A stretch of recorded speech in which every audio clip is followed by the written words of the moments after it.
গত ১৫ বছরে গুমের ঘটনায় সাবেক প্রধানমন্ত্রী শেখ হাসিনা সহ ১২ জনের বিরুদ্ধে গ্রেফতারি পরোয়ানা জারি করেছে আন্তর্জাতিক অপরাধ ট্রাইব্যুনাল।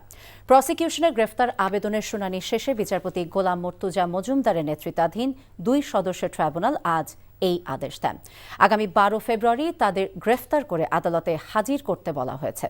শেখ হাসিনা ছাড়া যাদের বিরুদ্ধে গ্রেফতারি পরোয়ানা জারি হয়েছে তাদের মধ্যে রয়েছেন সাবেক প্রধানমন্ত্রীর নিরাপত্তা উপদেষ্টা তারেক আহমেদ সিদ্দিক, সাবেক আইজিপি বেনজির আহমেদ এবং বিভিন্ন গোয়েন্দা সংস্থার বেশ কয়েকজন কর্মকর্তা। তামজিদ সুমনের রিপোর্ট।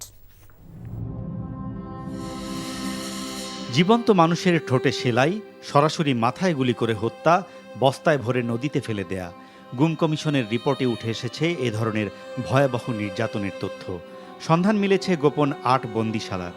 বিগত ১৫ বছরে সংগঠিত বিভিন্ন গুমের ঘটনায় নির্দেশদাতা হিসেবে সাবেক প্রধানমন্ত্রী শেখ হাসিনার সম্পৃক্ততার প্রমাণ পেয়েছে কমিশন।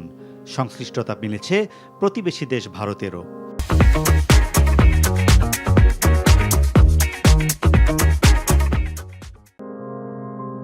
কমিশনের রিপোর্টে আরও বলা হয়, গুমের বেশিরভাগ ক্ষেত্রে র্যাব, ডিবি, সিটিটিসি, গোয়েন্দা সংস্থা ডিজিএফআই এবং এনএসআই প্রধান ভূমিকা পালন করে। ২০০৯ থেকে ২০২৪ সালে আওয়ামী লীগের আমলে গুম করা হয়েছে হাজারেরও বেশি মানুষকে। এর মধ্যে কেউ ফিরেছেন, কেউ হারিয়ে গেছেন চিরতরে। সোমবার গুম ও বিচার বহির্ভূত হত্যাকাণ্ডের সঙ্গে জড়িত শেখ হাসিনা সহ অবসরপ্রাপ্ত মেজর জেনারেল তারিক আহমেদ সিদ্দিক, বেনজির আহমেদ সহ এমন ১২ জনের বিরুদ্ধে গ্রেপ্তারি পরোয়ানা জারি করেছে আন্তর্জাতিক অপরাধ ট্রাইব্যুনাল। গুমের সাথে জড়িত সাবেক সেনা কর্মকর্তা জিয়াউল আহসানকে হাজির করতে বলা হয়েছে আগামী ১২ ফেব্রুয়ারি।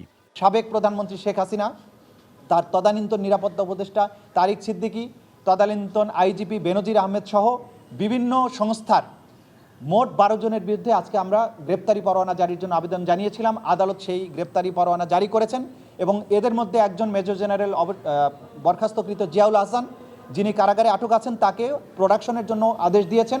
শুনানিতে চিফ প্রসিকিউটর বলেন, গুমের সঙ্গে জড়িত কর্মকর্তাদের পুরস্কৃত করত শেখ হাসিনা সরকার।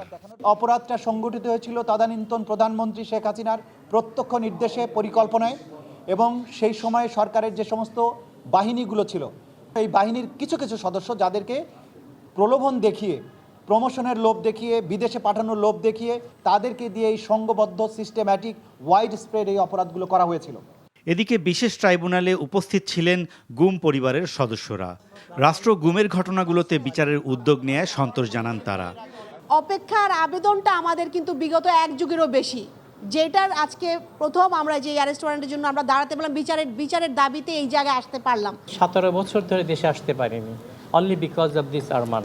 আমরা ন্যায় বিচার চাচ্ছি, জাস্টিস চাচ্ছি, অ্যান্ড হিউম্যানিটি যে একটা স্ট্যান্ডার্ড ছিল যা বাংলাদেশে, সেটার জন্য হয়। গত ১৪ ডিসেম্বর পর্যন্ত গুমের ঘটনায় কমিশনে ১৬৭৬টি অভিযোগ জমা পড়েছে, যার মধ্যে ৭৫৮ জনের অভিযোগ যাচাই বাছাই করা হয়েছে। Tamjid Suman, NTV news, Dhaka.